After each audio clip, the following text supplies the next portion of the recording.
No one in the crowded airport lounge paid attention to the quiet girl sitting near the window.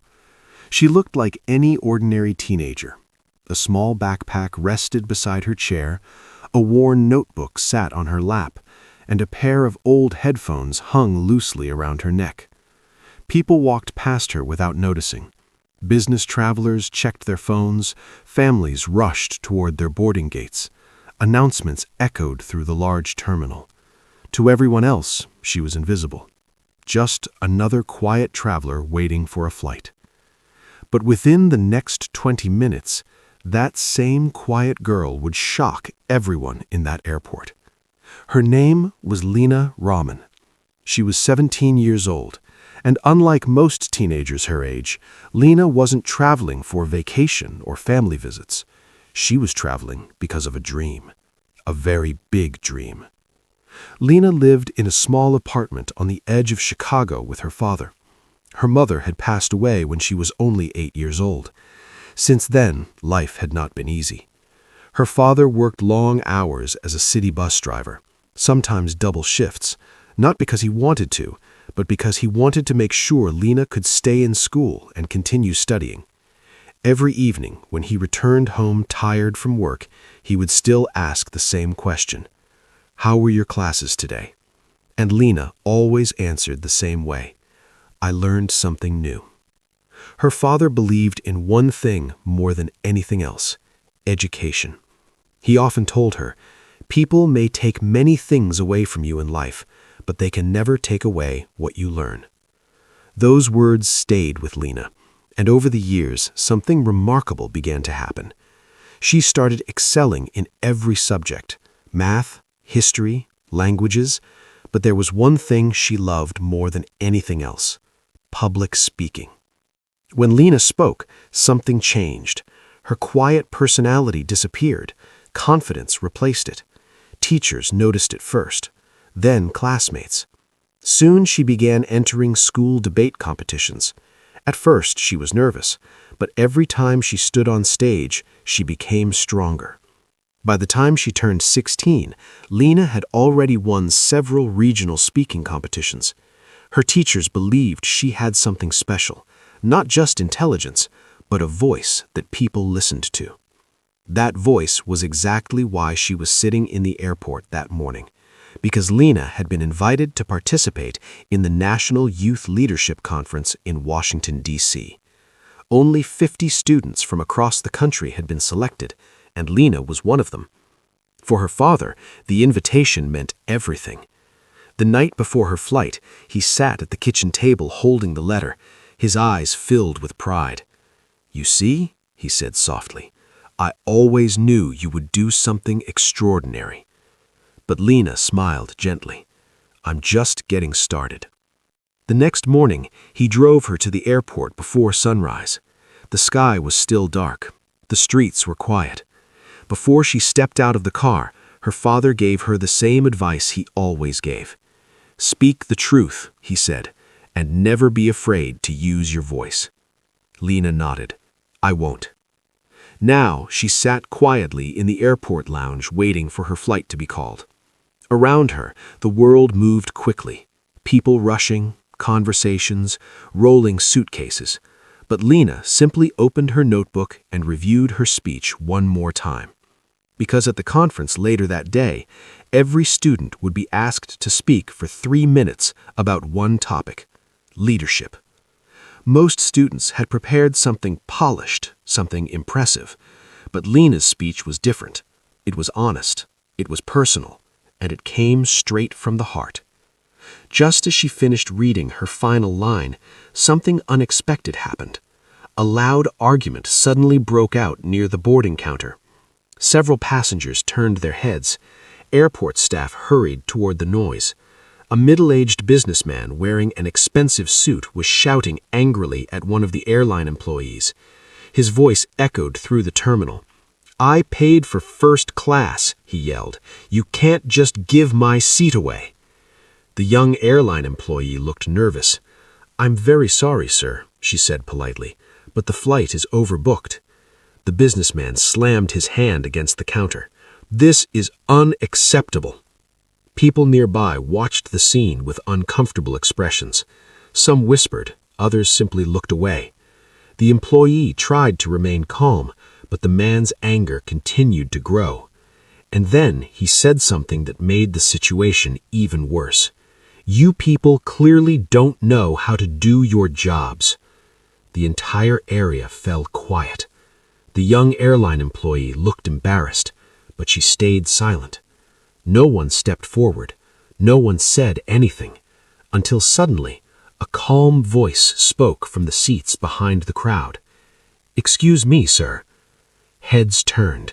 The angry middle-aged businessman turned around, and standing there was the quiet girl from the window seat, Lina.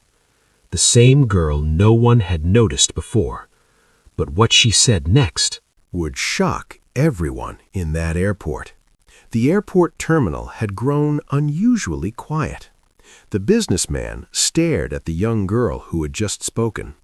For a moment, he looked confused, almost irritated. "Excuse me?" he said, raising an eyebrow. Lina stepped a little closer, her voice calm but steady. "Sir," she said politely, "I think the airline employee is trying her best to help you." The man frowned. "This is none of your business," he replied sharply.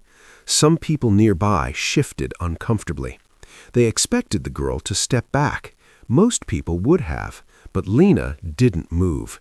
Instead, she said something that immediately caught everyone's attention. "My father drives a city bus," she said quietly. The businessman looked puzzled. "What does that have to do with anything?" Lina continued. "He wakes up at 4 in the morning every day." She spoke clearly, but not angrily. "He deals with traffic, difficult passengers, and long hours, but he still tries to treat everyone with respect." Several passengers nearby began listening more carefully. "Because he says something very important," Lina continued. "He says the way we treat people who are simply doing their jobs shows the kind of person we really are." The words hung in the air. The businessman opened his mouth to respond, but for the first time since the argument began, he didn't have anything to say. The young airline employee behind the counter looked stunned. She hadn't expected anyone to defend her, but Lina wasn't finished. She looked directly at the man. "You paid for a first-class seat," she said calmly, "and I understand why you're frustrated." The businessman crossed his arms. "Exactly," he said. "But frustration," Lina added gently, "doesn't mean someone deserves to be humiliated." A few people in the crowd nodded quietly. Someone whispered, "She's right." The businessman's face tightened. He glanced around the terminal. For the first time, he realized that dozens of people were watching him, and they were not on his side. Lina continued. "The employee didn't create the problem," she said. "She's just the one trying to fix it." The airport terminal remained silent. Even the flight announcements seemed to pause for a moment. The businessman looked at the young girl again, but this time something in his expression had changed. The anger was fading. Replacing it was something else, embarrassment. Lina took a small breath. "Sir," she said kindly, "everyone here is tired. Everyone wants to reach their destination." She gestured slightly toward the counter. "But kindness makes difficult situations easier for everyone." For a moment, the man said nothing. Then, slowly, he looked back at the airline employee. His voice was much quieter now. "I may have overreacted." The employee blinked in surprise. "That's all right, sir," she said gently. "I'm going to try to find another seat for you on the next flight." The man nodded. "Thank you." A quiet murmur moved through the terminal. People were impressed, not just because the argument had ended, but because of the way it ended. Lina simply smiled politely and stepped back to her seat. She had said what needed to be said, nothing more. But just as she sat down, someone approached her. It was an older woman who had been sitting nearby during the entire scene. She wore a dark blazer and carried a leather briefcase. "Excuse me," the woman said with a warm smile. Lina looked up. Yes? My name is Margaret Lewis. I'm one of the organizers for the National Youth Leadership Conference. Lina's eyes widened slightly. That's the conference I'm traveling to. Margaret nodded. I know. She smiled. I recognized your name from the participant list. Lina looked surprised. You were listening earlier, Margaret continued. The way you handled that situation. She paused. That was leadership. Lina blinked. I was just trying to help. Margaret head shook. No. You were showing courage. She leaned slightly closer. Many adults in that room stayed silent, but you didn't. A few passengers nearby nodded again. The businessman who had caused the argument was now standing quietly near the counter. He had heard every word. Margaret smiled at Lina. I think your speech at the conference today is going to be very interesting. Lina laughed softly. I hope so. Just then, the boarding announcement for Lina's flight echoed through the terminal. Passengers began lining up. Lina picked up her backpack. Before she left, the businessman walked slowly toward her. He looked much calmer now. I owe you an apology, he said quietly. Lina looked surprised. You reminded me of something important today. What's that? She asked. The man sighed. That respect is not about status or money. He paused. It's about character. Lina smiled. My father says the same thing. The businessman nodded.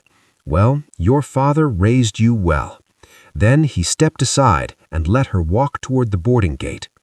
As Lina joined the line of passengers, something felt different. Not because people were staring at her, but because something inside her had changed. She realized something important. Using your voice isn't about being loud. It's about standing up when something is wrong, even if no one else does.